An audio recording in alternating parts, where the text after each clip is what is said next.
sabendo que Ele está aqui neste lugar para receber o nosso louvor, a nossa adoração. Eu falei com a senhora que eu vou mudar de carga. Eu falei que eu vou mudar de carga. Não. Jesus é lindo, não? Jesus é maravilhoso, né? Vamos ler a palavra do Senhor em Marcos, capítulo 9.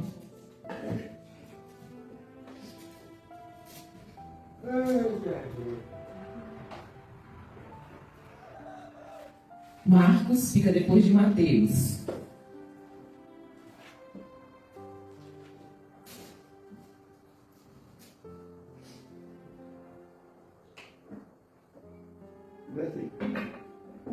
Nós vamos ler a partir do 23. Aliás, nós vamos ler só dois versículos, o 23 e o 24. Marcos, capítulo 9, versículo 23, que diz assim: Se podes, contestou-lhe Jesus, tudo é possível àquele que crê. Imediatamente o pai do menino asseverou: Creio, ajuda-me a vencer a minha falta de fé. Ou, em outras versões, a minha incredulidade. Pai, que nós venhamos crer em tudo aquilo que o Senhor fala e colocar em prática. Em nome de Jesus. Amém. Podem sentar, irmãos. Irmãos, essa é uma história de um pai que tem um filho endemoniado. Um filho possesso de demônios. E esse pai, ele sabia que Jesus curava e expulsava os demônios. Jesus, ele, numa noite anterior, ele foi para o monte orar, passou a noite orando. E quando ele desceu pela manhã, estava uma confusão.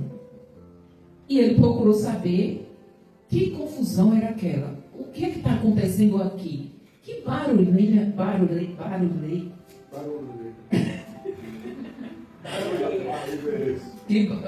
Que barulho é esse? Eu não tenho palavras que a minha língua enrola mesmo e não dá para falar.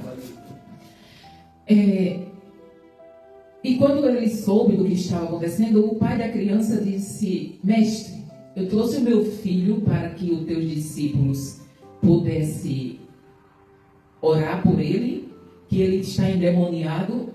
Aí ele contou a história da criança, que muitas vezes o demônio pegava ele e jogava ele no fogo e tentava matar ele de todas as formas.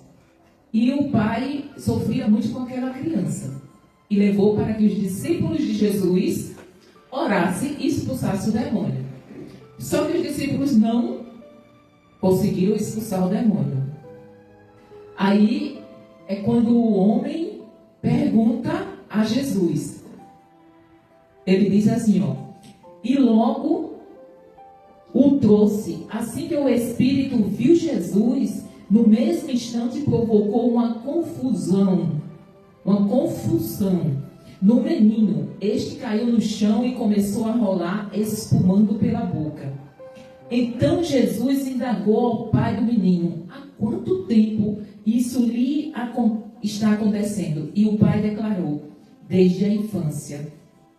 Muitas vezes esse demônio tem jogado no fogo e na água para matá-lo. Todavia, olha o que é que o pai do menino fala. Todavia, se tu podes fazer algo, tem compaixão de nós e de alguma maneira ajuda-nos. Ou seja, o pai da criança estava perguntando a Jesus: se o Senhor pode, se tu podes fazer algo, porque os discípulos não puderam. Ajuda-nos. Aí Jesus olha assim e diz: devolve para ele, né? Ou seja, ele chegou e perguntou: se tu podes ele lança o problema para Jesus. Aí Jesus devolve o problema para ele. Jesus diz: se tu podes crer, tudo é possível ao que crê. Jesus está dizendo o quê? Eu posso. Agora, você pode crer que eu posso? Porque quando a gente coloca um sim, a gente está dizendo que não temos certeza. Se está dizendo que eu não tenho certeza. Sim, talvez, quando, porém, são expressões de dúvidas. Então o Senhor diz assim: se Jesus puder curar o pastor, ele vai andar. Então eu estou dizendo o quê? Que talvez Jesus não possa curar. Aí aquele homem diz assim: se tu podes, se tu podes. Ele não disse assim: eu sei que o Senhor pode. Mas ele disse, foi diferente daquele centurião que foi procurar Jesus porque o seu servo estava enfermo. Ele chegou lá e disse: Senhor, se o Senhor dissesse só uma palavra, eu sei que meu servo é curado. Esse ele tinha certeza absoluta. Não precisa nem o Senhor ir lá. Basta o Senhor dizer daqui. Jairo disse o quê? Senhor, venha e coloca a tua mão sobre a minha filha e ela viverá. Então, eles tinham certeza. Esse Senhor aqui, esse pai, ele disse, talvez porque ele já tinha tentado tantas coisas, talvez porque ele tinha visto os discípulos orarem e orarem e orarem e nada tinha acontecido. Aí ele diz, se tu podes. Aí Jesus diz, devolve para ele a pergunta, se tu podes crer. Tudo. Ele não disse, os demônios serão expulsos, a enfermidade será curada, você terá comida. Ele disse, se tu creres, tudo é possível.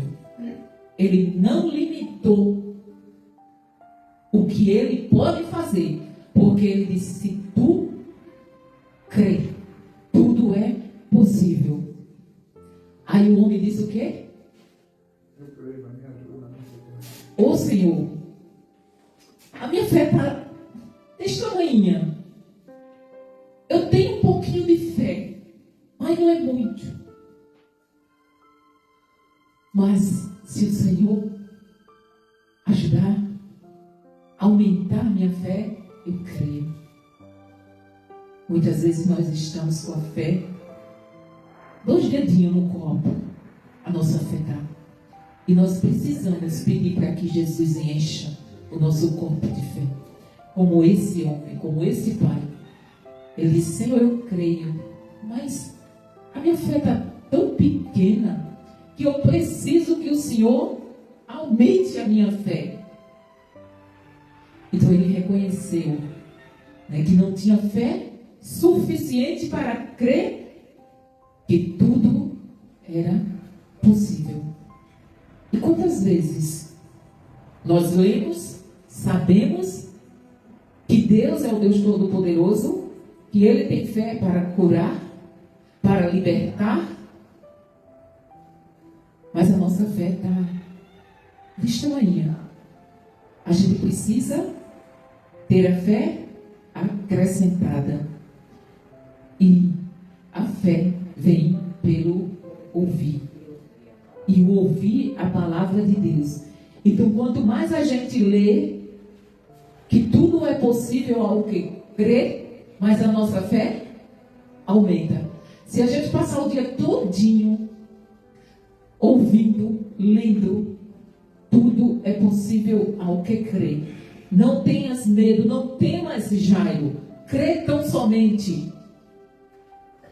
Crê que tudo que tu pedires será feito. Pedi e dá-se-vos-á. Então nós temos que alimentar a nossa fé. Porque se nós não alimentarmos a nossa fé, nós não vamos conseguir crer da maneira que é necessário para que o milagre aconteça. A gente vai fazer como aquele homem. Será que o Senhor vai fazer? Ele disse: eu já lhe dei a resposta. Eu faço. Então nós só temos que crer. Hoje eu estava ouvindo uma pregação e o pastor estava contando o que aconteceu com ele. Ele disse que estava conversando com outro irmão e o irmão no meio da conversa disse: pastor, Deus está me falando agora que é para a gente parar a nossa conversa e orar pelo seu pai. Aí o pastor, ele diz assim que ele é meu pai. Ele disse que não questionou nem se era Deus mesmo que estava falando ou se não era. Ele disse que parou a conversa e foram orar. Ele disse que no momento que dobrou o joelho e começaram a clamar, eles começaram a clamar pelo pai. Ele disse que não era mais ele que estava orando, era o Espírito Santo que estava clamando através dele. Aí ele disse que teve um momento que o irmão que estava com ele disse: Deus está mandando parar, porque ele já resolveu. E eles pararam. Ele disse que no momento em que eles pararam de orar, se o telefone tocou, ele disse que era a mãe dele, dizendo: ore, pare tudo que você está fazendo e ore pelo seu pai, que ele teve um infarto. Ele infartou. Aí ele disse assim: não, mãe, não vamos orar, porque já acabamos de orar e o Senhor já deu a vitória. Então assim, não precisou ele continuar orando. Por quê? Porque Deus, ainda que o pai dele estivesse no hospital infartado, mas Deus disse que já tinha dado a vitória. Então, quando a gente só ora até o momento que nós temos paz e certeza de que Deus já nos deu a vitória, ainda que a gente não esteja vendo com nossos olhos. Mas nós temos certeza de que aquilo vai acontecer. Por quê? Porque nós cremos. Mas para crer, para que aconteça, o Senhor disse que se dois concordarem aqui na terra sobre alguma coisa, será concordado lá no céu.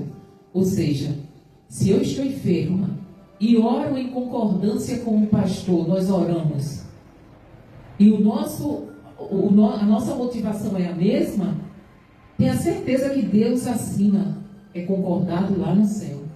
Então muitas vezes o que falta em nós é aquela fé aumentada. Aumenta, Senhor, a minha fé, que eu preciso crer. Amém? Vamos louvar o Senhor com o pastor Júnior. Só tem pastor Júnior para ir ao Senhor, né? Então assim, e que cumpre todos os seus mandamentos. Então é mais do que feliz quem faz a vontade do Senhor. Então, bem-aventurado quer dizer mais do que feliz, ou muito feliz. Então, aquele que procura fazer a vontade do Senhor, ele é muito feliz. Ainda que não tenha aquilo que aos olhos do mundo, né, é o que traga felicidade. Eu estava ouvindo um videozinho de uma pastora pregando, e ela contava uma história que eu já ouvi várias vezes essa história. Não sei se vocês já ouviram, mas em um culto, teve um culto ao ar livre, numa fazenda. Antigamente, as pessoas andavam quilômetros e quilômetros, às vezes a pé, às vezes de cavalo, às vezes de bicicleta. Na fazenda onde eu morava ia um senhor, eu lembro até hoje tem na minha mente essa imagem, ela não apaga. Eu lembro até hoje da roupa que aquele senhor estava vestido, ele estava com um terno branco. E ele vinha com uma bicicleta e uma caixa atrás da bicicleta. E ele chegava lá na fazenda onde a gente morava, a gente morava afastado da fazenda. A gente morava num sítio que tinha dentro da fazenda. E tinha a sede da fazenda, era uma fazenda muito grande. E a sede da fazenda, no lugar que era a sede da fazenda, tinha a casa grande, né, que era dos donos da fazenda, era uma casa muito grande. E tinha um campo, antes de chegar na casa tinha um campo. E ao lado do campo tinha casas, tinha um arruado de casa, que a gente chamava arruado. Não sei se vocês aqui, né, a gente chamava arruado de casa.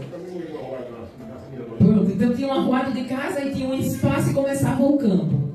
E na frente daquele arruado de casa, o homem tirava aquela caixa da bicicleta, ligava, pegava o microfone e começava a pregar. Louvava, cantava.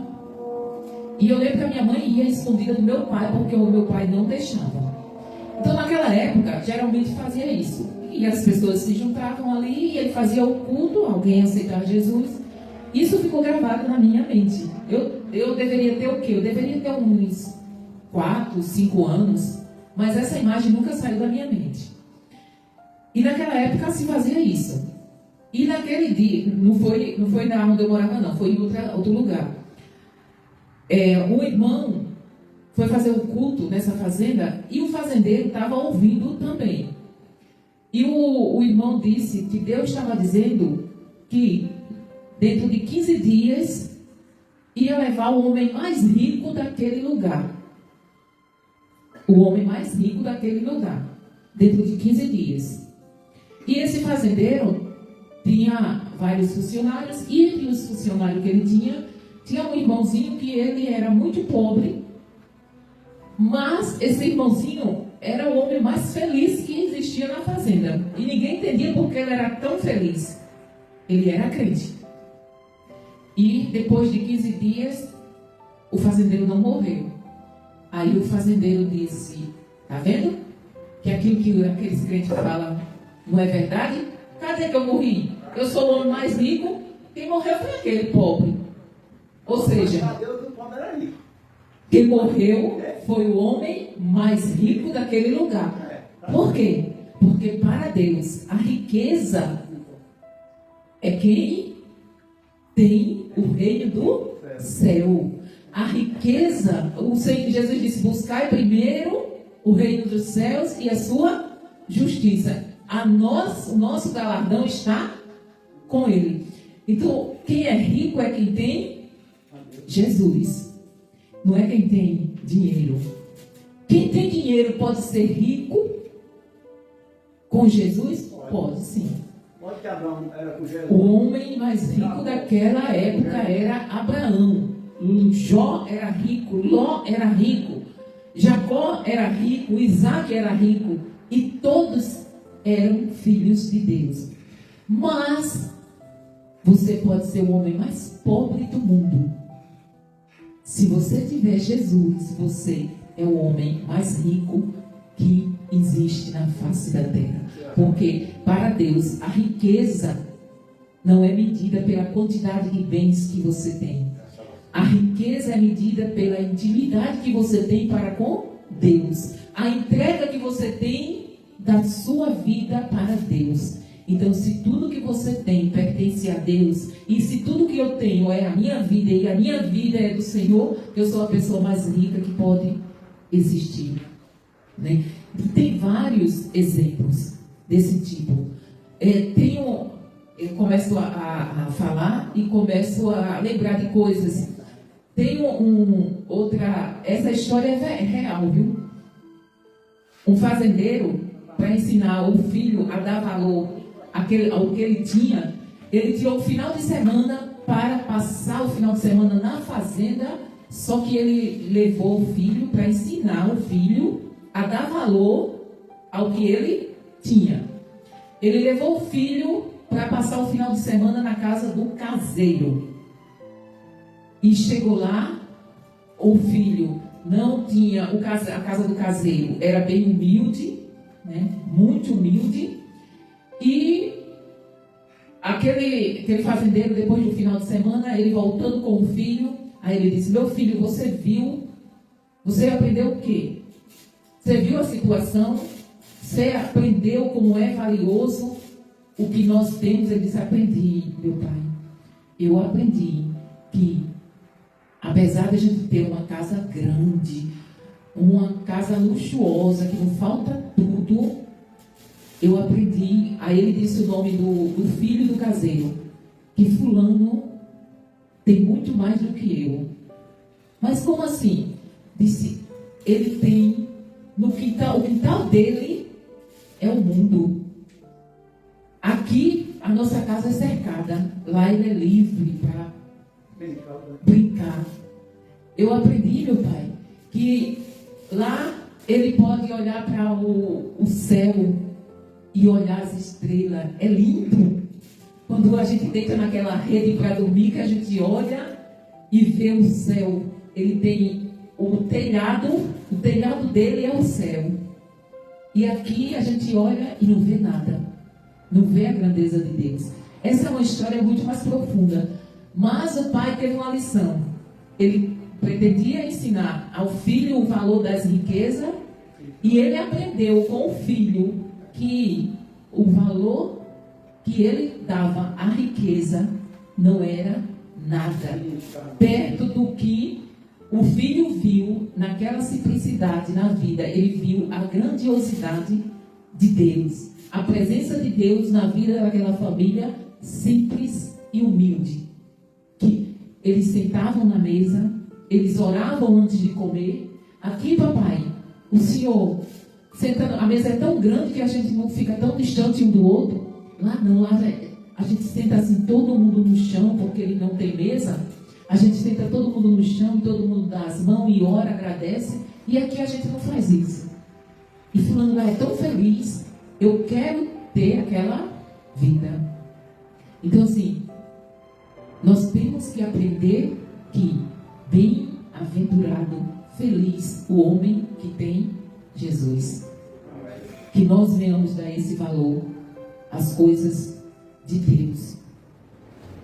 Irmãos, eu fico, cada dia que passa, sabe, eu fico olhando assim para o mundo e como o ser humano está apegado às coisas do mundo, ao pecado, e sem dar importância o que é mais precioso, que é tudo aquilo que Deus nos dá de graça e a gente não aproveita. Ele diz o que? Descansa, né? Lançai sobre mim. O irmão Adão leu, né? Que a gente tem que descansar no Senhor, confiar nele, que tudo ele faz e como ele cuida. É por isso que eu não posso, pastor, eu tenho que me controlar para falar, porque a vontade que eu tenho é de passar a tarde e a noite falando do poder do nosso Deus, porque Ele é tão maravilhoso, Ele cuida tanto de nós, que não valemos nada, que somos, como eu li ontem em Sete Casa, Ele olha para a gente e vê que nós somos menos que nada. Está escrito em Isaías 40, Ele diz que nós somos menos que nada. E Ele pagou um preço muito alto por aquilo que não valia nada. E nós não damos valor. E apesar disso, dele nos amar tanto a ponto de dar o seu filho, Ele ainda cuida de nós de uma maneira extraordinária. Irmãos, todos os dias nós vivemos um milagre. O irmão Zé Luiz disse que o irmão dele saiu do hospital, né? Então assim, a gente ora e Deus opera o milagre. Foi sábado, a Rosa estava doente, A gente orou, a Rosa ficou boa. Uns 15 dias atrás era a Juju, estava ali. Orei com ela, ela mesma orou. Não foi, Juju? A Rosa passou o dia todo sem comer. Aí quando a gente saiu, foi pra casa, quando chegou em casa, ela foi passar uma coisa pra comer e não almoçou mais. Então, assim, são coisas que a gente não dá importância, mas que é Deus cuidando da gente. Essa semana, quinta-feira, feriado foi sexta, não foi? Quinta-feira eu abri a caixinha do correio e peguei o talão de água, e quando eu olhei, tinha 1.320 e alguma coisa de água.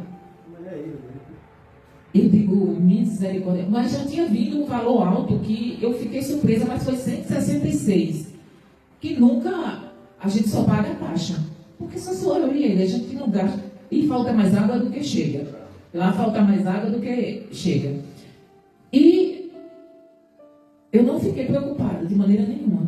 Eu disse para ele, eu digo, veio tanto de água, mas eu cheguei diante do Senhor e disse assim, tá aqui, a gente não gastou isso, então eu coloco nas suas mãos para que o Senhor resolva. Tinha acontecido com a vizinha foi lá, na casal eles só deram um abatimento e dividiram em 10 vezes. Eu digo, o nosso, nós vamos pagar o que nós sempre pagamos. Aí quando foi na quarta-feira eu fui lá. Eu não me aperreei, irmão, eu não fiquei preocupada, não fiquei ansiosa. Tanto é que na terça-feira, eu deveria, se eu tivesse ansiosa, eu tinha ido, né? Mas eu disse, tão sem vontade de sair de casa, ele disse, não vai não, eu digo, vou não, estou sem vontade hoje de sair, eu vou amanhã. E fui na quarta. Cheguei lá na quarta-feira, a mulher pegou, deu o desconto. Ele já tinha até ligado para o encanador para ver se era algum vazamento. A mulher deu o desconto e pronto. Isso é o cuidado de Deus, irmãos. Porque aquela mulher poderia fazer como fez com a vizinha. Dizer, não, procure lá o vazamento, que é o vazamento aí. Eu vou só dar um desconto aqui, dividir. Mas não. Quando a gente confia em Deus, a gente descansa. E nós confiamos e descansamos. E Deus tem operado na nossa vida e na de vocês. Porque o irmão Zé Luiz é um milagre, né? Jesus curou da diabetes. Está aí igual um garoto. O irmão Adão ainda não. Eu creio que a fé já está. O copo já está começando a encher, né, irmão Adão? Porque eu creio que vocês são os pedreiros que vão construir a igreja. Eu creio. Quem mais aqui crê? Amém. Pelo menos eu e o pastor a gente crê. Então pronto. Então, creio, irmão, que Deus é o Deus do impossível. Tudo é possível ao quê?